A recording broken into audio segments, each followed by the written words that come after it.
Hi hello నమస్తే. నేను మొన్న ఒక వీడియో పెట్టినప్పుడు ఆ వీడియో కింద ఒక ఇద్దరు ముగ్గురు కామెంట్స్ చేశారు. ఏంటంటే సపరేట్ ఎలక్టోరలు బహుజన రాజ్యాధికారం గురించి అంబేద్కర్ ఏం చెప్పాడనే దాని మీద ఒక వీడియో చేయండి అన్న అర్థమయ్యేటట్టుగా అని అన్నారు. ఎప్పుడైనా సరే మన చరిత్ర మాట్లాడేటప్పుడు 10 నిమిషాలు 15 నిమిషాలు మనం మాట్లాడలేము. కానీ ఈ వీడియో నేను 10 నిమిషాలు ముగించడానికి ట్రై చేస్తాను. ఎందుకంటే మీరు నాకన్నా మీరు ఎక్కువ మాట్లాడుతున్నారని చెప్తున్నారు. మీరు ఎప్పుడైనా మన చరిత్ర గురించి మాట్లాడేటప్పుడు అందుకే కాలేజీల్లో స్కూళ్ళల్లో ఒక పీరియడ్ 45 నిమిషాలు పీరియడ్ పెడతారు. ఎందుకంటే క్లియర్గా ఎక్స్ప్లెయిన్ చేస్తానికి 45 మినిట్స్ పీరియడ్ పెడతారు. సరే, మీరు సినిమా టైటిల్స్ అయిపోయినట్టుగా 10 నిమిషాలు అయిపోవాలన్న మీ వీడియో అని అంటున్నారు. కాబట్టి నేను ట్రై చేస్తాను. నేను ఎక్కువే మాట్లాడను, జస్ట్ మీకు ఇమేజ్లు చూపించి డాక్టర్ బిఆర్ అంబేద్కర్ అసలు ఐడియా ఏంటి, అని ఎందుకు సపరేట్ ఎలక్టరల్ గురించి మాట్లాడాడు అనే దాని గురించి ఒక బ్రీఫ్ హిస్టరీలోకి వెళ్ళి మాట్లాడదాం. ఓకే, దాని గురించి ఎక్కువ మాట్లాడకుండా ఈ సపరేట్ ఎలక్టరల్ అనే కాన్సెప్ట్ మెయిన్గా ఆయన మహాత్మా గాంధీతో కొట్లాడాడు. మహాత్మా గాంధీ హంగర్ స్ట్రైక్కి వెళ్ళాడు. అసలు ఏంటి సపరేట్ ఎలక్టరల్ ఎందుకు మాట్లాడాడు, దాని ఆవశ్యకత ఏంటి, అంబేద్కర్ ఐడియా ఏంటి అనేది మనం అర్థం చేసుకోవాలంటే అసలు ఫస్ట్ ఈ వ్యవస్థ ఎక్కడ మొదలైందో అక్కడి నుంచి మనం మొదలెట్టాలి. ఓకే, ఇది ఆరియన్ మైగ్రేషన్ మన అందరికి తెలుసు. ఓకే, దీనికి చూడండి, ఆరియన్ మైగ్రేషన్ నేను మీకు చూపిస్తాను. ఇది ఎక్కడో ఎన్ని కూడా ఇండో యూరోపియన్ కంట్రీస్ ఉంటాయి. ఇది ఇక్కడెక్కడో భారతదేశం ఉంది.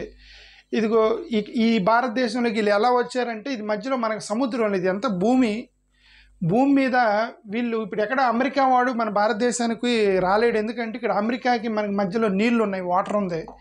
ఇప్పుడు వీళ్ళకి వాటర్ లేదు. ఇప్పుడు ఇండో యూరోపియన్ కంట్రీస్కి మన భారతదేశంకి భూమి మీద వాళ్ళు ట్రావెల్ చేయగలరు అనమాట. సో అలాగే ఇది వీళ్ళు వేసుకొని బండులు వేసుకొని మేపుకుంటూ ఆరియన్స్ భారతదేశంలోకి వచ్చారు.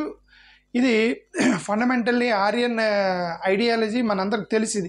వాళ్ళు తప్పు అంటారు కానీ ఇది ఫండమెంటల్ ఫ్యాక్ట్. ఓకే, అది వాళ్ళ ఇష్టం, నమ్మినా నమ్మకపోయినా మీరు నమ్మండి, ఇది సత్యం. ఓకే, ఇది ఆరియన్ మైగ్రేషన్ జరిగింది. ఇది ఇప్పుడు ఈ ఆరియన్ మైగ్రేషన్ ఇది ఎప్పుడు వీళ్ళు ఎక్కడున్నారు ఇప్పుడు ఆరియన్స్, ఇది ప్రీ 5000లో ఆరియన్స్ ఉన్నారు. వాళ్ళ తర్వాత అరౌండ్ 2000 బీసీలోకి మన భారతదేశంలోకి వచ్చారు. 5000 బీసీ ఆ టైంలో అటువైపు పాకిస్తాన్ అంటే హాఫ్ ఆఫ్ ఇండియా అనమాట. ఇండియా, పాకిస్తాన్, ఆఫ్ఘనిస్తాన్ ఉంది కదా, అక్కడికి 5000 బీసీలోకి వచ్చారు. బట్ మొత్తం దేశం మొత్తం పారటానికి వాళ్ళకు 2000 బీసీ అంటే 3000 సంవత్సరాలు పట్టింది దేశం మొత్తం మీద ఈ ఆరియన్స్ రావడానికి. ఆ తర్వాత 4500కి వేరే దేశాన్ని ఇరాన్, ఇరాక్ ఇది మొత్తం పాకిపోయారు అనమాట. ఇప్పుడు ఆరియన్ ప్రపంచం మొత్తం మీద ఉన్నారు. కాకపోతే మన భారతదేశంలో మనం బ్రాహ్మణ్స్ అంటున్నాము, వాళ్ళ దేశంలో వాళ్ళు ఆరియన్స్ అంటున్నారు. అది వేరే విషయం. ఓకే, సరే, ఏదైనా ఇది ఆరియన్ మైగ్రేషన్ జరిగింది 5000 క్రీస్తు పూర్వం 5000 నుంచి 2000 సంవత్సరాల మధ్యలో జరిగింది. సో ఇది ఇలా వచ్చారు. ఇప్పుడు వీళ్ళు వస్తే మనకు ప్రాబ్లం లేదు. ఇక్కడ సమస్య ఎక్కడి నుంచి వచ్చింది అంటే భారతదేశం మొత్తం అందరూ దండెత్తిన వాళ్ళు 200 సార్లు దండెత్తారు భారతదేశాన్ని. ఆరియన్స్ నిజం మాట్లాడితే ఆరియన్స్ దండెత్తలేదు, వాళ్ళ ఊరికి వలస వచ్చారు. ఇది ఇట్లా వచ్చారనమాట, వలస వచ్చారు అంతే తప్ప వాళ్ళు ఏం దండెత్తలేదు దేశం మీద. బట్ దండెత్తిన వాళ్ళు 200 సార్లు దండెత్తారు. ఎవడో వస్తాడు భారతదేశానికి వస్తాడు. భారతదేశానికి ఎట్లా వస్తారంటే ఇది మొత్తం తెరిచి పెడతారా. ఇప్పుడు ఈ నార్త్ ఇండియాలో వచ్చిన వాళ్ళు మొత్తం ఈ నార్త్ ఇండియాలో నుంచి ఎంటర్ అయ్యారు మొత్తం. ఎందుకయ్యా నార్త్ ఇండియా నుంచి ఎంటర్ అయ్యారంటే ఇక్కడ అందరు ఏదోలు ఉన్నారు. ఇవిడంటే డోర్లు ఓపెన్ చేస్తే ఎవడన్నా రాడా అండి. ఇక్కడ మన సౌత్ ఇండియా నుంచి ఒకడు కూడా ఎంట్రీ అవ్వలే. మొత్తం కూడా ఈ నార్త్ ఇండియాలోకి ఎంటర్ అయ్యి వచ్చి మన దేశం మొత్తం మీద పాకారే తప్ప సౌత్ ఇండియా నుంచి ఒకడు పోవాలా లోపలికి. ఎందుకంటే మనం రానిము. అఫ్కోర్స్ మనకి ఇక్కడ ఎంత సముద్రం మీద అంతా ఉంది, ఇక్కడ అంతా ఓపెన్ ల్యాండ్ కాబట్టి వచ్చారులేండి, అది వేరే సంగతే. బట్ ఏదైనా సరే ఫైట్ చేయాలి కదండి. బయట ఎవడో వస్తుంటే మన దేశంలోకి వీళ్ళు బయట ఫైట్ చేయడం చేతగాక వాళ్ళు ఓడిపోయి డోర్లు ఓపెన్ చేసి మొత్తం దేశంలోకి ఎంట్రీ తీసుకొచ్చారు నార్త్ ఇండియన్స్ మొత్తం అక్కడ కలిసి. ఓకే, ఇప్పుడు వాళ్ళు ఇక్కడ వచ్చినటువంటి వీళ్ళే అప్పుడు ఈ వేదిక్ స్క్రిప్ట్స్ ద్వారా, ఈ యొక్క సిస్టమ్ ద్వారా అన్టచబిలిటీ, వర్ణ సిస్టము ఇవన్నీ కూడా క్రియేట్ చేయడం తోటి అక్కడ ఒక కుల వ్యవస్థ అనేది మొదలైంది. అక్కడి నుంచి మొదలైంది భారతదేశంలో కుల వ్యవస్థ అనేది. అది పాకిపోయింది, అది రూట్లతో సహా పాకిపోయింది. ఇప్పుడు 538 బీసీలో వీళ్ళు పర్షియన్ మైగ్రేషన్ జరిగింది. ఫస్ట్ భారతదేశంలోకి దండెత్తింది పర్షియన్. వీళ్ళు ఆరియన్స్ దండెత్తల, ఆరియన్స్ వలస వచ్చారు. ఓకే, ఈ పర్షియన్స్ దండెత్తారు. మొట్టమొదటి భారతదేశం మీద దండెత్తింది 535లో పర్షియన్స్ వచ్చారు. ఇది పర్షియన్స్ అంటే ఇప్పుడు చూడండి, ఇది భారతదేశం అండి. చూడు, ఇది అంతా పర్షియన్ దేశమే, ఇదంతా పర్షియన్ దేశమే. ఎక్కడో ఒక మూలన ఎంటర్, ఇది ఇండియా. ఇది చూడండి, ఇది ఇండియన్ బార్డర్ అనమాట. అంటే ఇండియాలో ఎక్కడుందా ఇండియానే, ఇక్కడ ఇండియా అని ఉందిగా. అంటే ఈ ఇండియాలో ఒక ఎడ్జ్, ఇప్పుడు పొలం దున్నుకునేవాడు పక్క పొలంలో 1 మీటరు పొలం ఆక్రమించినట్టుగా ఇది ఇండియా ఎడ్జ్లోకి ఆక్రమించాడు. పర్షియన్ మైగ్రేషన్ జరిగింది ఫస్ట్. ఆ పైకి వాడు పర్షియన్ మైగ్రేషన్ వచ్చి వీడు ఏం చేశాడంటే, వీడు దాని జోలికి వెళ్ళాల, ఏది కుల వ్యవస్థ ఇదంతా జోలికి వెళ్ళాల. వాడు చేసింది ఏంటంటే, వాడు వేరే సిస్టమ్ పెట్టుకున్నాడు. వాడు పెట్టుకున్న సిస్టమ్ ఏంటంటే రాయల్ ఫ్యామిలీ, ప్రీస్టులు, నోబులు, మర్చెంట్లు, స్లేవ్స్ అని 4 రకాలు పెట్టుకున్నాడు. కానీ భారతదేశంలో అప్పటికే ఈ ఆర్యన్ సృష్టించినటువంటి కుల వ్యవస్థ జోలికి వెళ్ళలేవాడు. కాబట్టి అది పెద్ద ఇంపాక్ట్ చూడలే. వాడు వచ్చాడు, వాడు పని చేసుకుని, అది ఇది ఎడ్జ్లో ఒక పర్షియన్ మైగ్రేషన్ జరిగింది. ఓకే, తర్వాత ఇది కుషానా ఎంపైర్ జరిగింది. కుషానా ఎంపైర్ ఇది చూడండి, మళ్ళీ ఇదంతా భారతదేశంలో ఇదిగో ఇక్కడ ఎడ్జ్లో మైగ్రేషన్. అదే చెప్పాను కదా, వాళ్ళంతా డోర్లు తెరిచిపెట్టి మొత్తం ఇటు నుంచే వచ్చారు భారతదేశంలోకి. సౌత్ ఇండియా నుంచి ఒకడు కూడా ఎంటర్ అవ్వలేదు లోపలికి. మొత్తం డోర్లు ఓపెన్ చేసి పెట్టి ఇది మళ్ళీ ఇల్లే అక్కడ కూర్చొని, ఆ సౌత్ ఇండియా, గుజరాత్, పంజాబ్, ఢిల్లీలో కూర్చొని మత గొడవలు లేపేది కూడా ఇల్లే. వచ్చి ఎవడంటే వాడు లోపలికి వస్తుంటే మొత్తాన్ని ఎంట్రీకి ఇచ్చింది వీళ్ళే. ఓకే, ఇక్కడ చూడండి, ఇది ఇండో సింథియన్స్ అని వీళ్ళు. సింథియన్స్ ఎవరు? వీళ్ళు రష్యా నుంచి వచ్చిన వాళ్ళు సింథియన్స్. ఇది వీళ్ళేమో కుషాన్ ఎంపైర్. ఇది కుషాన్ ఎంపైర్ అనేవాళ్ళు అవతల నుంచి వచ్చిన వాళ్ళు. ఓకే, ఇది చూడండి, మళ్ళీ అదే ఆ ఎడ్జ్ నుంచి వచ్చిన వాళ్ళే, ఆ గుజరాత్, పంజాబ్, పాకిస్తాను ఆ ఎడ్జ్ నుంచి లోపలికి వచ్చిన వాళ్ళు అనమాట. ఇప్పుడు ఇదేంటంటే ఇది ఏ ఎంపైర్? మౌర్యన్ ఎంపైర్. ఇది మౌర్యన్ ఎంపైర్. వీడు ఏం చేశాడంటే, వీడు వచ్చి ఆర్యన్ సృష్టించిన క్యాస్ట్ వ్యవస్థను అడాప్ట్ చేశాడు. వీడు మౌర్యన్ వ్యవస్థ, క్యాస్ట్ వ్యవస్థని అడాప్ట్ చేశాడంటే, ఈ యొక్క వర్ణ వ్యవస్థ ఏది ఉందో, ఇది అన్టచబుల్స్, శూద్రులు, బ్రాహ్మణులు అనేది వీడు అడాప్ట్ చేసుకున్నాడు. వీడు తీసేయలేదు సరిగదా, వీడు అడాప్ట్ చేసుకున్నాడు. వీడు పక్క వాళ్ళు ఏం చెప్తే చేశాడు, ఆర్యులు ఏం చెప్తే చేశాడు. ఇప్పుడు వీళ్ళు కూడా ఎక్కడి నుంచి వచ్చారంటే, ఇది చూడండి, ఇదంతా ఇది చంద్రగుప్తుడి యొక్క పరిపాలన. ఇదంతా మొత్తం ఇది సౌత్ ఇండియాలో టచ్ చేయలే. ఇది మొత్తం నార్త్ ఇండియాని పరిపాలించాడు స్లోగా. ఇది 300 మొదలెట్టి ఇది 200 సంవత్సరాలకి పాక్కుంటూ ఈ మొత్తానికి తమిళనాడు దాకా వచ్చాడు అనమాట ఈ యొక్క మౌర్యన్ ఎంపైర్. వీళ్ళెక్కడ ఇదంతా మౌర్యన్ ఎంపైర్ అనమాట ఇదంతా. ఓకే, అప్పుడు కూడా ఈ క్యాస్ట్ వ్యవస్థ ఏం లేదు. ఇది మీడియవల్ పీరియడ్ జరిగింది. ఈ మీడియవల్ పీరియడ్లో ఇప్పుడు వీళ్ళంతా ఎవరెవరో పరిపాలించారు. ఓకే, చాలా వాడు మౌర్య పరిపాలన అయిపోయిన తర్వాత చాలామంది వచ్చి, అంటే 200 మంది దండెత్తారన్నారు కదా, వచ్చి ఒక్కొక్క మొక్కని దండెత్తుకుంటూ వచ్చారు. ఇప్పుడు ఇది కూడా ఇక్కడి నుంచే ఎంట్రీ వచ్చింది. ఇప్పుడు వీళ్ళు ఎవడొచ్చినా సరే ఇది నార్త్ ఇండియాలో తెరిచి కూర్చున్నారు. తెరిచి కూర్చుంటే ఎవడంటే వాడు వస్తారు కదా, నోరు తెరుచుకుంటే దోమలు పోతాయి కదండి. ఆ నార్త్ ఇండియాలో మొత్తం తెరిచి కూర్చున్నారు. అక్కడ ఎవడొచ్చినా సరే అది ఆ మార్గంలో వస్తున్నాడు, దేశం మీదకి వస్తున్నాడు, దండెత్తుతున్నాడు, అయిపోయింది. ఇది మొఘల్ చక్రవర్తుల కాలం. ఇది మొఘల్ చక్రవర్తులు. ఈ మొఘల్ చక్రవర్తులు వచ్చింది కూడా ఇది మొత్తం ఇక్కడ మొదలెట్టుకొని ఆడు పాక్కుంటూ ఇది ఇండియా మొత్తం పాకాడు మొఘల్ ఎంపైర్. మొఘల్ ఎంపైర్ ఈడేం చేశాడు, కూడా కుల వ్యవస్థ జోలికి, ఆర్య వ్యవస్థకి, వర్ణ వ్యవస్థ జోలికి పోలా. ఈడేంటంటే ఇక్కడ మత మార్పిడి మీద ఫోకస్ పెట్టాడు మొఘల్ చక్రవర్తులు. మత మార్పిడి మీద చేస్తే చాలామంది ఇస్లాంలోకి మారారు. ఇస్లాంలోకి మారినప్పుడు ఆబ్వియస్లీ ఏమైతే భారతదేశ వ్యవస్థ మతంతో పాటు కులం కూడా క్యారీ చేశారు. కాబట్టి ఇప్పుడు ఇస్లాంలో కుల వ్యవస్థ వచ్చింది. ఇప్పుడు ఇస్లాంలో కూడా తక్కువ కులస్తుడు, ఎక్కువ కులస్తుడు అని ముస్లిమ్స్లో కూడా ఉన్నారు కదా, అది యాక్చువల్గా ఇస్లాంలో లేదు. భారతదేశ వ్యవస్థ కూకటి వేలుతో పాటు పేరుకుపోయిన గజ్జి ఉందే, ఆ గజ్జిని వాడు మతం మారితే గజ్జిపోదు కదా. చేతినంటే గజ్జి ఉన్నవాడు మతం మారితే గజ్జిపోయిద్దా? పోదు కదా. ఆ గజ్జితో పాటు మతం మారేవాడు. కాబట్టి ఇస్లాంలోకి మా కుల వ్యవస్థ వచ్చింది. ఓకే, సో ఇది ఈ వీళ్ళ కాలంలో జరిగిన మొఘల్ చక్రవర్తుల కాలంలో. ఇది ఇక్కడ వచ్చింది. తర్వాత బ్రిటిషర్స్ ఎంటర్ అయ్యారు. ఇప్పుడు వాళ్ళందరూ ఇది ఈ ద్వారంలో వచ్చారు. అందరూ ఈ ద్వారంలో వస్తే ఈ బ్రిటిష్ వాడు ఒక్కడు ఈ ద్వారంలో వచ్చాడు. కలకత్తా నుంచి ఎంటర్ అయ్యాడు ఈస్ట్ ఇండియా కంపెనీ పెట్టుకొని. కాబట్టే వీళ్ళందరూ ఇప్పుడు వచ్చిన మొఘల్ చక్రవర్తులు, మౌర్య చక్రవర్తులు, గుప్తా డైనస్టీ, ఎవడంటే వాడు మొత్తానికి ఇటు దారి అనమాట. ఆరియన్స్ మొత్తానికి దారి ఇదైతే ఈ బ్రిటిష్ వాడు ఒక్కడు ఇదిగో ఇటు ఈస్ట్ ఇండియా కంపెనీ నుంచి, మరి వాడు ఎటు నుంచి వచ్చాడో సముద్రం ద్వారా వచ్చినట్టున్నాడు, ఈస్ట్ ఇండియా కంపెనీ పెట్టుకొని కలకత్తాలోకి ఎంటర్ అయ్యి, అందుకని ఈ కోస్టల్ బెల్ట్ మొత్తం సౌత్ ఇండియాతో సహా కోస్టల్ బెల్ట్ మొత్తం క్రిస్టియన్ ఎఫెక్ట్ ఎక్కువ ఉంది. క్రిస్టియన్ కన్వర్షన్స్, క్రిస్టియన్స్ ఎక్కువగా ఇంపాక్ట్, బ్రిటిష్ వాళ్ళ ఇంపాక్ట్, ఇంగ్లీష్ మీడియము, ఇంగ్లీష్ చదువులు, ఇదంతా కూడా ఈ ఎడ్జ్లో ఎందుకు ఉంది అని అంటే వాడు కలకత్తాలో ఎంటర్ అయ్యి ఇటు పాకాడు బాగా, కోస్టల్ బెల్ట్ పెట్టుకుని బ్రిటిష్ వాళ్ళు మొత్తం. ఆ తర్వాత దేశం మొత్తం పాకారు. ఓకే, సరే ఏదైనా సరే మన వైపు నుంచి దొంగ ఎవడు రాలా. దొంగలు వచ్చిన దొంగల మొత్తానికి ఇది వీళ్ళ డోర్ నుంచి వచ్చారు తప్ప మన డోర్ నుంచి రాలా. ఓకే, సో ఇప్పుడు వీళ్ళు వచ్చిన తర్వాత ఏం చేశారంటే వీళ్ళు కూడా ఎందుకు కుల వ్యవస్థ జోలికి వెళ్ళాల, వీళ్ళు కూడా కుల వ్యవస్థ జోలికి. కానీ వీళ్ళు ఏంటంటే కొద్దిగా ఇక్కడ ఏదో జరుగుతుందిరా అనుకొని వీళ్ళు కొన్ని మార్పులు తీసుకురావడానికి ప్రయత్నం చేశారా తప్ప కంప్లీట్గా ఎరాడికేషన్ చేయడానికి కానీ ఈ కుల వ్యవస్థ దాని జోలికి వెళ్ళాలి. బ్రిటిష్ వాడు వాళ్ళని గౌరవిస్తూ, అంటే వీళ్ళు ఎంప్లాయ్ చేసుకున్న వాళ్ళు కూడా పైన ఆర్యులే మొత్తం, వాళ్ళని గౌరవిస్తూ వాళ్ళ అభిప్రాయాలు తీసుకుంటూ, అరే ఇది ఒక 20-30% వ్యవస్థను మార్చడానికి ప్రయత్నం చేసింది బ్రిటిష్ టైంలో. ఓకే, ఆ వ్యవస్థను మార్చడానికి ప్రయత్నం చేశారు కాబట్టి ఇవన్నీ తీసుకొని వచ్చారు.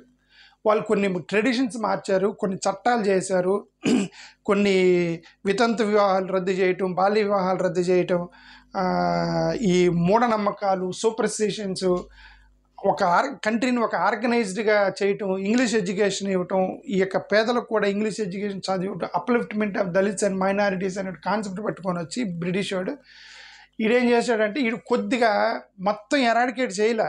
ఎందుకంటే దేశంలో తిరుగుబాటు వచ్చింది. ఎందుకు తిరుగుబాటు వచ్చిందని ఇప్పుడు ఆర్యులకి వ్యతిరేకంగా వెళ్ళిన తిరుగుబాటు వచ్చింది.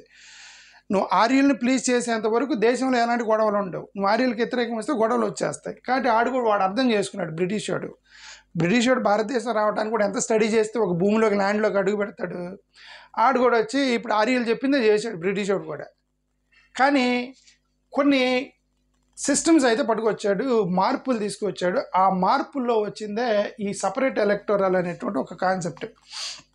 బ్రిటిష్ కాలంలో ఈ 1919లో ఈ సపరేట్ ఎలక్టోరల్ అని ఒక కాన్సెప్ట్ పెట్టారు. కానీ కంప్లీట్గా వాళ్ళు ఇవ్వాల, 1919లో కంప్లీట్గా ఇవ్వాల, పార్షియల్గా ఇంప్లిమెంట్ చేశారు. అది ఎవరికి? ముస్లిమ్స్కి, సిక్కులకి, జైన్లకి, ఆంగ్లో ఇండియన్స్కి, క్రిస్టియన్స్కి సపరేట్ ఎలక్టోరల్ అంటే ఏం లేదు. వీళ్ళకి సపరేట్గా ఒక రిప్రజెంటేటివ్ని ఎన్నుకోవాలి, సపరేట్గా ఎన్నుకోవాలి. వీళ్ళకి జనరల్ సీట్లు ఉంటాయి. ఇప్పుడు మామూలుగా ఇప్పుడు ఢిల్లీకి ఒక సీటు, హైదరాబాద్కి ఒక సీటు, ఇట్లా ఒక ఎంపీ సీట్లు ఎలా ఉంటాయో ఇట్లా ఎంపీ సీట్లని అవి తీసుకుంటూ హైదరాబాద్కి ఒకరిని, ఢిల్లీకి ఒకరిని, ముంబై ఒకరిని ఇట్లా తీసుకుంటూ మళ్ళీ సపరేట్గా ఒకటి ముస్లిం నుంచి, ఒకటి సిక్ నుంచి, ఒకటి జైన్ నుంచి, ఆంగ్లో నుంచి, క్రిస్టియన్స్ నుంచి మీరు సపరేట్గా ఎలక్టోరల్ తీసుకోవాలనేది ఈ సపరేట్ ఎలక్టోరల్ 1919లో వాళ్ళు ప్రపోజల్ వచ్చింది. కంప్లీట్గా వాళ్ళు ఇంప్లిమెంట్ చేయలే. కానీ 1932లో యాక్చువల్గా ఇష్యూ మొదలైంది, గట్టిగా పట్టుబట్టాడు డాక్టర్ బిఆర్ అంబేద్కర్. 1932లో డాక్టర్ బిఆర్ అంబేద్కర్ చెప్పింది ఏంటంటే, ఇదిగో ఇక్కడ నువ్వు వీళ్ళందరూ నన్ను ఎవరెవరిని, ముస్లిమ్స్కి, సిక్కుల్ని, జైన్స్కి, ఆంగ్లో ఇండియన్స్కి, క్రిస్టియన్స్కి నువ్వు సపరేట్ ఎలక్టరల్ ఎందుకు పెట్టావంటే, వాళ్ళందరూ సపరేట్, మీ సొసైటీ కంటే సపరేట్ అని నువ్వు భావిస్తున్నావు. Why don't you think that we are also separate from your Hindu society అని ఒక ప్రశ్న రైజ్ చేశాడు ఈయన కోపం వచ్చింది మహాత్మా గాంధీకి. ఇదేం సార్, మా హిందూ సొసైటీకి నువ్వు సపరేట్ అంటావేంటి అని అంటే, అవునాయా నువ్వేమైనా గుళ్ళోకి రానిస్తున్నావు మమ్మల్ని, నువ్వేమైనా మీ ఇళ్లలోకి రానిస్తున్నావా, పోనీ నువ్వేం నీ కాలనీలో ఉండదు, ఇప్పుడు కూడా ఊరు బయట పెడుతున్నారు కదా, ఇప్పుడు 2005లో కూడా ఊరు బయటే ఉన్నారుగా. ఓకే, మరి అలాంటప్పుడు ఇంకా నువ్వు మావాడు అన్నప్పుడు నీ ఇంట్లోకి రానియాలి, నీ దగ్గర కూర్చోబెట్టాలి కదా నువ్వు నన్ను అని ఈయన గొడవ చేశాడు. ఆయన 1932లో we are also separate, either treat as separate or mix in your society. నువ్వు నీలో మిక్స్ చేసుకోకుండా, నీలో కలుపుకోకుండా మళ్ళీ నువ్వు సపరేట్ కాదంటే ఎట్లా, వీళ్ళు మాత్రమే సపరేట్ అంటావు, మేమెందుకు సపరేట్ కాదని ఈయన ఒక ఆర్గ్యుమెంట్ పట్టుకొచ్చాడు డాక్టర్ బిఆర్ అంబేద్కర్. ఈయన ఐడియాలజీ సింపుల్. ఇక్కడ చూడండి, చదువుతున్నా చూడండి, the depressed classes form a group by themselves which is distinct and separate. ఈ డిప్రెస్డ్ క్లాసెస్ ఎవరున్నారో వాళ్ళు ఒక డిస్టింక్ట్ అండ్ సపరేట్గా మీరు ఫామ్ అయ్యారు వాళ్ళు. And although they are inducted among the Hindus, మీరు వాళ్ళని హిందువులని మీరు అంటున్నా కూడా they in no sense form an integral part of that community. కానీ ఏ సెన్స్లో కూడా వాళ్ళు మీ కమ్యూనిటీలో పార్ట్ అనటానికి కనబడతల్లా. ఎందుకంటే నువ్వు గుడిలోకి రానివ్వు, వాడిని ప్రీస్టింగ్ చేయవు, వాడిని బయట పెట్టి ఇట్లా నీళ్ళు పోస్తావు, ఇంట్లోకి రానివ్వు, టచ్ చేయవు, ముట్టుకుంటే మలినం అంటావు, ఇవన్నీ మళ్ళీ నువ్వు ఎందుకు అంటావు వాడిని. ఏంటా ఈ గోడ అని చెప్పి అంబేద్కర్ మొదలెట్టినటువంటి ఆ యొక్క సపరేట్ ఎలక్టరల్ గొడవ. ఒక కార్డు మీరు సపరేట్గా ట్రీట్ చేయాల్సిందే మమ్మల్ని అన్నాడు. దీనికి చూడండి, depressed classes feel that they will get no share of political power and political machinery. రెండు గురించి మాట్లాడు, political power and political machinery. అది వచ్చినప్పుడే పొలిటికల్ మిషనరీ అంటే అర్థం ఏంటి? What is political machinery? Separate electorals. వీళ్ళకి ఎలాగైతే నువ్వు సపరేట్ వీళ్ళ మైనారిటీస్గా ఎలాగైతే తీర్చావో మమ్మల్ని కూడా నువ్వు మైనారిటీస్గా తీర్చి మాకు కూడా సపరేట్గా ఎలక్టోరల్, ఒక ఎస్సీ ఎస్టీలకు సంబంధించి సపరేట్ కమ్యూనిటీగా సపరేట్ ఎలక్టరల్ ఇవ్వాలనేది ఈ అంబేద్కర్ ఆర్గ్యూ చేసింది. ఈయన అంబేద్కర్ ఆర్గ్యూ చేస్తే ఈయన సింపుల్గా ఇప్పుడు వీళ్ళిద్దరి మధ్య ఈ ఆర్గ్యుమెంట్ వచ్చింది, మహాత్మా గాంధీకి అంబేద్కర్కి.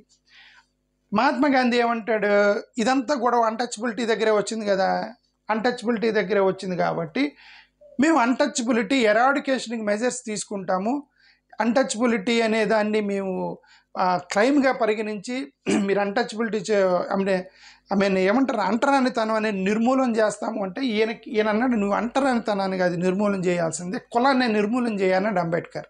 నువ్వు అది చేయగలవా అన్నాడు. నువ్వేమంటే కుల వివక్ష నిర్మూలన చేస్తాము, అంటరానితనం వివక్ష చేస్తాం కాదండి, నువ్వు కుల నిర్మూలన చేయగలవా అని అడిగాడు ఆయన. కుల నిర్మూలన అంటే ఈయన ఉద్దేశం ఏంటి, ఈయనకి ఇవన్నీ కులాలు ఎత్తేయాలి. చంద్రబాబు నాయుడు, జగన్మోహన్ రెడ్డి, ఆదిత్య శర్మ, ఓకే, ఈ శర్మ, రెడ్డి, కమ్మ, మాలామ, ఈయన పేరు మాదిగ, మందకృష్ణ మాదిగ, అసలు ఈ ట్యాగులు మొత్తం ఎత్తేయగలవా, నువ్వు ఎత్తేసి భారతదేశంలో క్లీన్ సొసైటీ చేయగలవా అని అడిగాడండి అంబేద్కర్. దానికి ఈయన దగ్గర సమాధానం ఉందా? మహాత్మా గాంధీ దగ్గర సమాధానం లేదు. ఎందుకంటే అది ఎత్తేస్తే అసలు ఈ గొడవంత ఉన్నది కదా, 5,000 సంవత్సరాల నుంచి పేరుకుపోయిన గజ్జి అన్నాను కదా, ఆ గజ్జిని ఆపరేషన్ చేసిన పోదు అది, ఓకే, ఆ గజ్జి పోదు. ఇతను లేదు, మేము అన్టచబిలిటీ యాక్టివిటీస్ చేస్తాము, కుల నిర్మూలన చేస్తాము, వివక్ష తీసేస్తాము, ఇది ఇట్లా ఆర్గ్యుమెంట్ చేసుకుంటూ వచ్చాడు ఈయన అంటాడు, లేదు నువ్వు కులాలు ఎత్తేయాల్సింది, నువ్వు ఎత్తేస్తే కులాలు ఎత్తే, లేదంటే మమ్మల్ని సపరేట్ చేయి అని అంబేద్కర్ పట్టుకున్నటువంటి ఆర్గ్యుమెంట్ అది. ఎందుకు సపరేట్ చేయమని అంటే పొలిటికల్ పవర్ ఉండాలి, మాకు కూడా రిప్రజెంటేషన్ ఉండాలి, మా మాట కూడా ఉండాలి, ఇక్కడ మేము కూడా ఉన్నాం కదా, 20% భారతదేశంలో జనాభా ఉంది, 20% అంటే ఆల్మోస్ట్ ఒక 30 కోట్ల మంది జనాలు దళితులు ఉన్నారు భారతదేశంలో. ఇప్పుడున్న జనాభా లెక్కల పరంగా 30 కోట్ల మంది ఉన్నారు. ఈ 30 కోట్ల మందికి పొలిటికల్ పవర్ అవసరం లేదా? వాళ్ళకి పొలిటికల్ నిర్ణయాల్లో వాళ్ళకి హ్యాండ్ ఉండొద్దా అనేది ఈయన పొలిటికల్ పవర్ గురించే ఎక్కువ మాట్లాడే డాక్టర్ బిఆర్ అంబేద్కర్. అది వచ్చిన రోజే వివక్ష పోయిద్ది, పొలిటికల్ పవర్ ఉన్న రోజే మీ యొక్క అభివృద్ధి జరిగిద్ది అనేది నమ్మాడు ఒక పొలిటికల్ వ్యూలో. ఎవరు? Doctor B R Ambedkar. ఈయన అంటాడు, మేము చట్టాలు చేస్తాము, కుల నిర్మూలన చట్టాలు చేస్తామంటే చట్టాలు కదా, నువ్వు కులాన్ని ఎత్తే లేకపోతే మాకు సపరేట్ ఇవ్వమన్నాడు. సింపుల్గా సపరేట్ ఇవ్వమంటే ఇది ఈయన మాట్లాడింది అదే. చూడండి, according to him, any revolt against the caste system would only be, కనబడతలేదు, only be positive after the oppressed. సరే, దీని అర్థం ఏంటంటే పొలిటికల్గా తిరుగుబాటు వచ్చిన రోజే మా అప్రెస్డ్ కమ్యూనిటీస్లో ఉన్న వివక్ష పోతుంది అనేది దీని ఐడియాలజీ. పొలిటికల్గా తిరుగుబాటు వచ్చిన రోజు మా అప్రెస్డ్ కమ్యూనిటీ మీద ఇది వివక్ష పోతుందని ఈయన అన్నాడు. మహాత్మా గాంధీ ఏమన్నాడు, ఇదిగా నువ్వు చెప్పినట్టు నిన్ను సపరేట్ చేస్తే మా హిందూ మతంలో మళ్ళీ డివిజన్ వచ్చేసింది, దళితులు మళ్ళీ సపరేట్ అయిపోతారు, దళితులు సపరేట్ అయిపోతే హిందూ జనాభా పడిపోయింది కదా. ఆల్రెడీ అక్కడ ముస్లిమ్స్ మత మార్పిడి చేశారు, వాళ్ళు వచ్చి మొఘల్ చక్రవర్తులు వచ్చి, ఇక్కడ హిందూ ముస్లిం అనే గొడవ అప్పటి నుంచే మొదలైంది. మళ్ళీ హిందువులు వీళ్ళని సపరేట్ చేస్తే మళ్ళీ వీళ్ళు హిందూ మతంలో జనాభా తగ్గిపోతాయి, మళ్ళీ ఎందుకు వచ్చిన గొడవ అని చెప్పి ఇది ఈయన గొడవ ఏంది మతం. ఈయనేమో మా కులం గురించి, మా కులానికి అన్యాయం జరుగుతుందా, ఆయన కులం గురించి మాట్లాడుతున్నాడు. ఈయనేమో మా మతం గురించి మాట్లాడుతున్నాడు. అఫ్కోర్స్ ఇప్పుడున్నటువంటి మతవాదులు వీళ్ళందరూ ఈయన దేశద్రోహి, మతద్రోహి, ఈయన వల్లే దేశం జీరింది, ఈయన వల్లే ముస్లిమ్స్కి మంచి జరిగిందని ఈయన తిడుతున్నారు. ఎందుకంటే రాజకీయమే. యాక్చువల్గా ఈయన హిందూ మతం కోసం ఫైట్ చేశాడు అంబేద్కర్ తోటి, ఓకే. సరే ఇదంతా కూడా ఇది కాంగ్రెస్ బీజేపీ గొడవ, అది మనకు సంబంధం లేదు. ఓకే, నేనేమన్నానంటే ఇప్పుడు ఈయనేమో కులం గురించి మాట్లాడుతుంటే ఈయనేమో మతం గురించి మాట్లాడుతున్నాడు. మా మతం చీలిపోతే, అది నువ్వు మతం చీలిపోతే సరే, నువ్వు మతం చీలిపోతే మరి నువ్వు గుళ్ళోకి రాని, నన్ను కూడా ప్రీస్ట్ని చేయి, నన్ను కూడా పూజారిని చేయి, నాకు కూడా వేదాలు నెప్పు, నీ వేదిక స్కూల్లో మాకు కూడా అడ్మిషన్ చేయవు, ఆ దళితుల పక్కన కూర్చో, దళితుల పాటి ఒకే ప్లేట్లో అన్నం తిను పడుకో అని అంటాడు ఈయన. అవన్నీ చేయలేరు కదా హిందూ సొసైటీలో, ఇండియన్ సొసైటీలో అది మనం చేయలేం కదా. ఆడ దళితుడు ముట్టుకుంటే నువ్వు అన్టచబుల్ అంటున్నావు కదా, నాకు సపరేట్ అంటాడు. సపరేట్ అయితే మళ్ళీ మా హిందువులు చేలుతారంటాడు. ఇదేందా గొడవ? నువ్వు కలుపుకోమంటే నువ్వు అన్టచబుల్ అంటున్నావు, విడదీయరంటే నా హిందూ మతం పోయిద్ది అంటావు. ఏంది గొడవ అనేది? ఇది వీళ్ళిద్దరి మధ్య జరిగిన గొడవ అండి. సరే, ఏదైనా సరే అల్టిమేట్గా కొద్ది మహాత్మా గాంధీ గెలిచాడు దీంట్లో. ఈ మహాత్మా గాంధీ గెలిచాడంటే మహాత్మా గాంధీ ఫేవరబుల్గానే పూనా ప్యాక్ట్ జరిగింది. ఇప్పుడు ఇది 2 బార్న్ గ్రూప్స్ అంటారు, ట్వైస్ బార్న్ గ్రూప్, ద్విజ అంటారు దీన్ని, ద్విజ అంటారు. ద్విజ అంటే అర్థం ఏంటంటే 2 భర్తలు ఉంటాయి అన్నమాట. వీళ్ళు ఎవరెవరికి? బ్రాహ్మిన్స్కి, క్షత్రియులకి, వైశ్యులకి, ఈ ముగ్గురికి, ఆ టాప్ వర్ణ వ్యవస్థలో ఉన్న ముగ్గురికి ద్విజ అనేది 2 భర్తలు ఉంటాయి.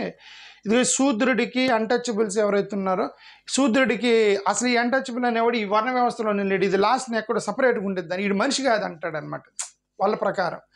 మేము చెప్పలేదు, ఇది మా వేదాల్లో లేదు, అది ఇది అంటారు. కానీ మీరు లోపలిలోకి వెళ్ళి చదివి మరి లేకపోతే ఎందుకు వచ్చింది ఇదంతా? ఈ ద్విజ అనే కాన్సెప్ట్ ఆడ నుంచి వచ్చింది. మీరు గూగుల్లోకి వెళ్ళి ద్విజ ట్వైస్ బార్న్ గ్రూప్ అంటే meaning of twice born group అని గూగుల్లో కొట్టండి, మీకు అర్థమైపోయింది. ఫస్ట్ 3 గ్రూప్స్ని ట్వైస్ బార్న్ గ్రూప్స్ అంటారు. ఇది శూద్రులు, వీళ్ళందరూ కూడా వాళ్ళకి 2వ బర్త్ ఉండదు, ఫిజికల్ బర్త్ ఇదంతా అంటే దీన్ని మొత్తం తీసిపడేయా అన్నాడు అంబేద్కర్. నువ్వు చాలు, ఇది ద్విజ, నువ్వు చెప్పింది చాలు ఇప్పటి వరకు, మొత్తం తీసిపడేసి మన ఇద్దరం ఒక ప్యాక్ట్ చేసుకుందామని 1932లో ఒక అగ్రిమెంట్కి వచ్చారు. ఆ అగ్రిమెంట్ ఏంటంటే నీకు సపరేట్గా ఎలక్టోరాల్ ఇచ్చి, ఇక్కడ సపరేట్గా ఎలక్టోరాల్ ఇస్తే 2 ఓట్లు వేయాలి. అప్పుడు ఇక్కడ అంబేద్కర్ ఏమన్నాడు? సపరేట్ ఎలక్టర్ అన్నాడు. 2 ఓట్లు వేయాలి కదా. అప్పుడు 2 ఓట్లు అంటే ఒకటి ఎస్సీలకి సపరేట్గా ఓటేస్తాడు, మళ్ళీ అదే ఎస్సీ వాడు మళ్ళీ జనరల్ ఎలక్షన్లో కూడా ఓటేస్తాడు. 2 ఓట్లు ఉన్నాయి. ఎస్సీ ఎస్టీలకి 2 ఓట్లు ఉండాలి అని చెప్పి కాన్సెప్ట్ పెట్టారు. దాన్ని ఈయన అపోజ్ చేశాడు. ఎవరు? మహాత్మా గాంధీ అపోజ్ చేశాడు. ఆల్మోస్ట్ బ్రిటిష్ వాళ్ళు ఇచ్చారు, కొంతకాలం నడిచింది. ఈయన అడ్డం తిరిగాడు, హంగర్ స్ట్రైక్కి వెళ్ళి మహాత్మా గాంధీ. ఇప్పుడు ఏమంటారంటే 2 ఓట్లు వేయాలి, ఒకటి దళిత ఎస్సీ క్యాండిడేట్కి ఓటేస్తారు, ఇదే క్యాండిడేట్ మళ్ళీ జనరల్ క్యాండిడేట్కి కూడా ఓటేస్తారనమాట. సో అలా 2 ఓట్లు ఉన్నాయి. ఆ 2 ఓట్లు ఇక్కడి నుంచే ఈ దళిత క్రైస్తవులకి ఎస్సీ స్టాటస్ అనేది ఒక గొడవ వచ్చింది కదా, ఇక్కడి నుంచి మొదలైంది. 1932 నుంచి మొదలైంది అది.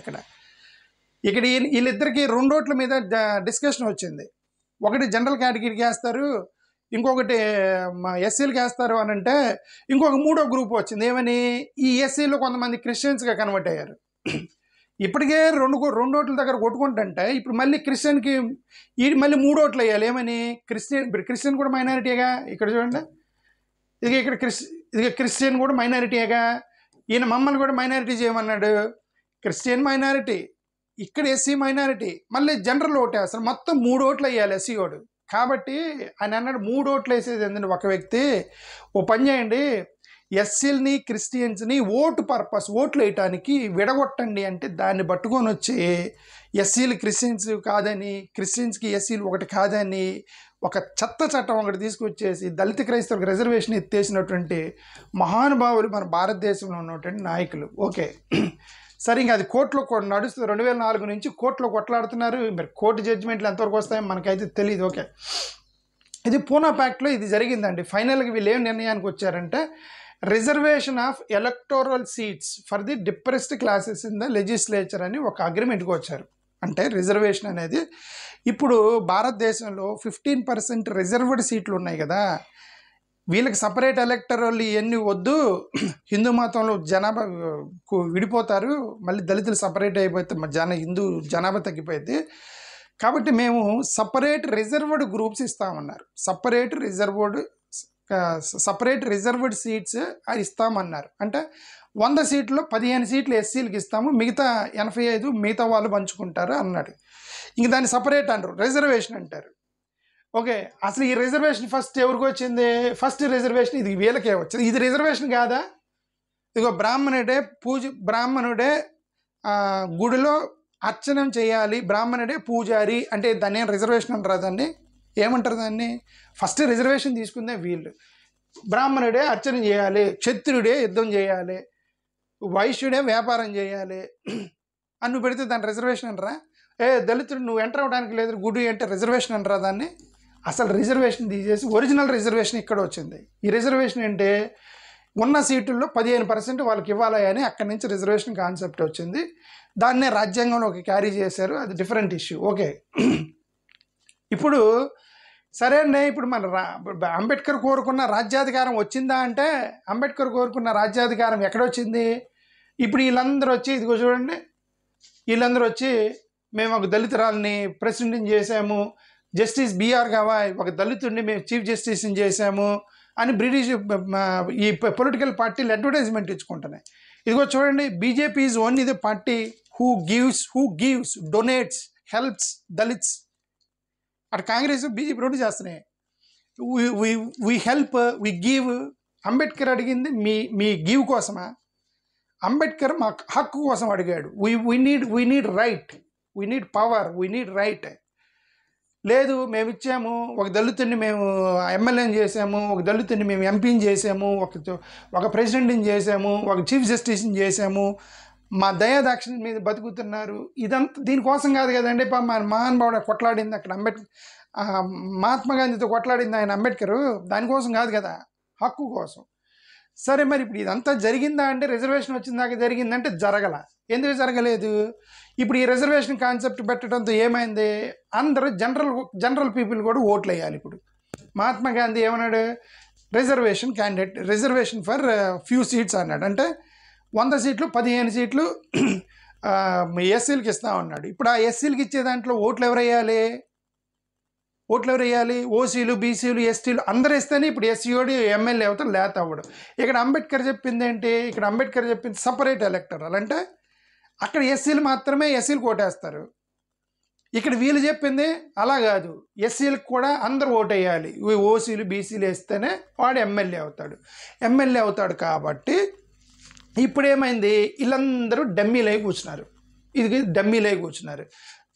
వీళ్ళు మొత్తం ఒక డబ్బులు తీసుకోను రాజకీయ నాయకులకో, ఇది మొరటోడికి మొగల పువ్విత్తి ఎక్కడ పెట్టుకోవాలో తెలుసు కదా.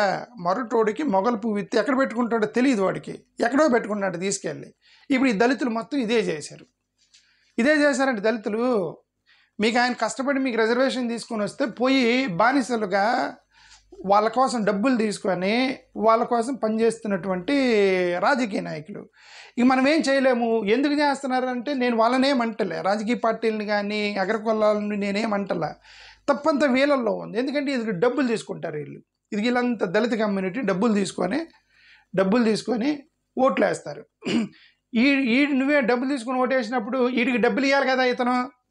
ఇతని దగ్గర డబ్బులు ఎక్కడ ఉన్నాయి? ఇతను పోయి అగ్రకులాలకు సంబంధించిన పార్టీల దగ్గర డబ్బులు తీసుకొని వచ్చి వీళ్ళకి పంచి ఇతను ఎమ్మెల్యే అయ్యి వాళ్ళని గెలిపించి ఈ రూట్ అగైన్ ఆ రోజు అంబేద్కర్ మొత్తుకుంది ఇదే. అడి తిరిగి మళ్ళీ మీ కిందే పెడతారు మమ్మల్ని, మాకు సపరేట్ చేయండి రా బాయ్, మమ్మల్ని కూడా మైనారిటీస్గా క్రియేట్ చేయండి, మాకు సపరేట్ ఎలక్టోరల్ కావాలని మొత్తుకుంటే ఈ గాంధీ లాంటి వాళ్ళు అడ్డుపడి ఇప్పుడు మళ్ళీ అడి తిరిగి అదే బానిసత్వంలో ఉంచేశారు మొత్తానికి కమ్యూనిటీ మొత్తాన్ని. ఓకే, ఇప్పుడు వీళ్ళందరూ డబ్బుల కోసం అమ్ముడుపోతున్నారు. ఇప్పుడు వీళ్ళలో చేంజ్ రాదు. ఇది చూడండి, నువ్వు మారితే ఇది చూడు, till you change don't demand change. మీరు మారేంతవరకు, ఓటర్లు మారేంతవరకు మనకు న్యాయం కావాలి, రాజ్యాధికారం కావాలి, కుదరదు. అది ముందు మీరు మారండి. మీరు మారలేరు, ఎందుకంటే మీరు 1000 రూపాయలు కక్కుర్తి పడతారు, మరి మారలేరు. ఏం చేయాలి? First you change, then change your family, నీ ఫ్యామిలీతో డిస్కస్ చేయి, దెన్ చేంజ్ యువర్ నైబర్, నీ నైబర్తో డిస్కస్ చేయి, చేంజ్ యువర్ కమ్యూనిటీ. అప్పుడు నీ కమ్యూనిటీలోకి వచ్చి నువ్వు మీటింగ్లు పెట్టి డిస్కస్ చేయి. ఇది తప్పురే భయ, మనకంటూ ఒక పవర్ ఉండాలి. అంబేద్కర్ చెప్పింది అదే, మనకంటూ ఒక హోల్డ్ ఉండాలి అని చెప్పాడు కదా అంబేద్కర్. అని నువ్వు చేయాలి. నువ్వు ఇవన్నీ చేయవు, డైరెక్ట్గా కమ్యూనిటీలోకి అటెండ్ అవుతావు. నీ ఫ్యామిలీకి చెప్పు, నీ నైబర్కి చెప్పు, నీ కమ్యూనిటీతో డిస్కస్ చేయవు, డైరెక్ట్గా పొలిటీషియన్ అయ్యి మనకి రాజ్యాధికారం కావాలని మీటింగులు పెట్టి మైకులు పట్టుకొని మాట్లాడతావు. ఇది జరగదు. అది okay. Don't skip directly to community and talk on communal issues. Till then let them enjoy to be servants. You are servants, you enjoy. Simple, that is what I'm saying that. Okay, ఇప్పుడు ఇక్కడ don't need ఇప్పుడు మీకేం separate party అవసరం లేదు, మీకేమి separate ఏం అవసరం లే. సపరేట్ పార్టీ సపరేట్ మీరు పార్టీలు నడపగలరా? మీరు నడపలేరుగా, డబ్బులు లేవు కదా. మీరు ఇప్పుడు ఏం చేయాలంటే ఉన్న పార్టీల్లోనే వెళ్ళండి, ఉన్న పార్టీల్లోనే ఉండండి అండి. ఉన్న పార్టీల్లోనికి వెళ్ళండి. వైఎస్ఆర్సీపీనో, కాంగ్రెసో, బీజేపీనో, టీడీపీనో ఉన్న పార్టీల్లోకే వెళ్ళిపోయి అక్కడ మీరు గట్టిగా ఫైట్ చేయండి. మీరు ఫైట్ చేయనివ్వరు, మిమ్మల్ని ఫైట్ చేయనివ్వరు, మిమ్మల్ని అక్కడనే తొక్కి పెడతానికి ట్రై చేస్తారు. తొక్కి పెడతానికి ట్రై చేసినప్పుడు మీరు ఏం చేయాలి? అప్పుడు when you cannot win, you learn how to defeat. నీ మాట వింటలేదు అంటే వాడిని ఓడించడం నేర్చుకో. నువ్వు గెలవలేవు. ఎందుకు? నీకు 20% జనాభా ఉంది. 20% జనాభాతో నువ్వు పార్టీ స్థాపించి నువ్వు అధికారంలోకి రాగలవా? రాలేవు. ఎందుకంటే 20% జనాభా రావాలి. ఎస్సీ ఎస్టీ బీసీలు కలిస్తే రాజ్యాధికారం సాధించవచ్చు. బీసీలు మిమ్మల్ని కలవరు కదా, ఎస్సీ ఎస్టీలు కలవరు కదా. కలవనప్పుడు నువ్వు రాజ్యాధికారం నీ కలే, అది నీకు జరగదు. అది జరగనప్పుడు 20% you cannot become a leader. నువ్వు ఒక ఎన్నికలు గెలవాలంటే 50% ఓట్లు రావాలంటే నీ 100% బీసీలు ఓట్లు పడాలి. బీసీలు వాళ్ళు ఎప్పుడు ఓసీలతో కలుస్తారు తప్ప ఎస్సీలతో కలవరు కదా. వాళ్ళు కలవనప్పుడు సో ఇంక ఇది రాజ్యాధికారం దాని ఇదంతా మాట్లాడకుండా you learn how to defeat. ఇదిగో అండి, ఈ వ్యక్తి దళితుడికి సరిగ్గా పనిచేయట్లేదని నీకు అనిపిస్తే ఆ నోటించడం నేర్చుకోండి. దళితుడికి అండగా ఉండట్లేదు, దళితుడికి సరిగ్గా పనిచేయట్లేదు అంటే యూ మేక్ దెమ్ డిఫీట్. అది నేర్చుకున్న రోజు భయపడతారు. ఒరే వీళ్ళు మనల్ని యాంటీ ఓటింగ్ చేస్తారు, డబ్బులు తీసుకొని కూడా యాంటీ ఓటింగ్ చేస్తారు, డబ్బులు తీసుకుంటారు కానీ మనకు ఓట్లేరు అన్నకున్న రోజు ఏం చేస్తారు? నీతో జాగ్రత్తగా ఉంటారు, మిమ్మల్ని మోసం చేయరు. అది కూడా ఒక పొలిటికల్ పవరే, అది కూడా ఒక పొలిటికల్ హ్యాండే. నువ్వు డిమాండ్ పెట్టుకోవాలి, మీ పార్టీల దగ్గర పోవాలి, డిమాండ్ పెట్టుకోండి, పార్టీలతో గట్టిగా మాట్లాడండి. మీరు ఇది ఏందండి, మాకు అన్యాయం చేస్తే ఎట్లా అని కనీసం అదన్నా చేయండి అండి. ఇప్పుడిప్పుడుగా నువ్వు పొలిటికల్ పార్టీ పెట్టి మా పార్టీకి నువ్వు ఓటు వేయట్లేదు, రమేష్ అన్న నువ్వే నా పార్టీకి ఓటు వేయవు, ఇది మన విజయ్ కుమార్ అన్న పార్టీ పెట్టాడు, జాడా శ్రవణ్ కుమార్ అన్న పార్టీ పెట్టాడు, నువ్వు వాళ్ళకి సపోర్ట్ చేయాలంటే ఇప్పుడు నేను విజయ్ కుమార్కి సపోర్ట్ చేసిన, జాడా శ్రవణ్ కుమార్ సపోర్ట్ చేసిన, మనకు పడేది 20% ఓట్లు. ఈ 20% ఓట్లతో మనం గెలవలేము. అవతల బీసీలన్నా రావాలి, యువతల ఓసీలన్నా రావాలి. దీని బదులు నేనేమి వాళ్ళని డిస్కరేజ్ చేయట్లేదు, నేను వాళ్ళకి 100% I will give my moral support and everything whatever I support them. నేనేమన్నానంటే you go in to the bigger party, there you fight. వాళ్ళు వినలేదా? నువ్వు ఎడ్యుకేట్ చేసి ఓడించడం నేర్చుకో. నువ్వు చెప్పాలి, మీ అధినాయకత్వానికి మీ పార్టీకి చెప్పాలి, ఇదిగా నువ్వు ఇది చేయకపోతే నువ్వు ఓడిపోతావని చెప్పగలగాలి. గెలుస్తామని చెప్పొద్దండి. చంద్రబాబు నాయుడు దగ్గరికి వెళ్ళి చంద్రబాబు నాయుడు గారు మీరే సార్ ఈ నెక్స్ట్ ఎలక్షన్ గెలుస్తారని నువ్వు అసలు చెప్పగాక. ఇప్పుడు జగన్మోహన్ రెడ్డి గారి దగ్గరికి వెళ్ళి జగన్ గారు మీరు గెలుస్తారని చెప్పకండి. నువ్వు ఓడిపోతావని చెప్పగలిగిన దమ్మున్న రోజే మీ యొక్క పనులు జరుగుతాయి, లేకపోతే పనులు జరగవు. నువ్వు గెలుస్తావు అని భజన చేసినంత వరకు వాళ్ళు నీ మాట వినరు. సార్ నువ్వు గెలుతావు సార్, నువ్వే సార్ జై జగన్ జై చంద్రబాబు నాయుడు జై లోకేష్ అని నీ మాట అండు. అన్న లోకేష్ అన్న ఏంది నువ్వు మా దళితులకి ఇచ్చేస్తావా లేదా ఓడగొట్టమంటావా అని నువ్వు చెప్పగలిగిన రోజు నీ పనులు జరుగుతాయి, లేకపోతే పనులు జరగవు. అంతే సింపుల్గా. థ్యాంక్ యూ, నమస్కారం.